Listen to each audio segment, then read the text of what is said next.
You ask Tiger to solve. This deals with linear equations with one unknown. The final result is u equals -1. Let's solve it step by step. Simplify the expression. Group like terms.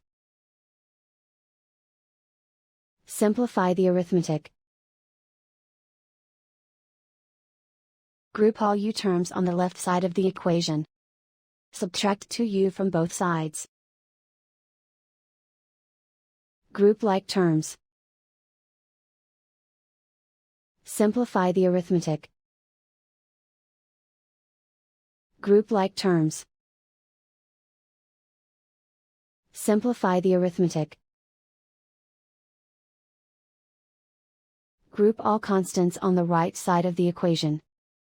Add 8 to both sides. Simplify the arithmetic.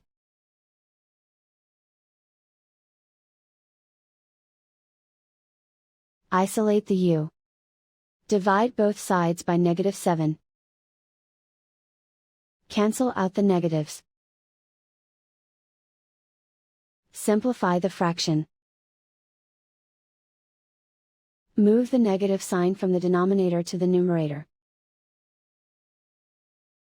Simplify the fraction. And so the final result is u equals -1.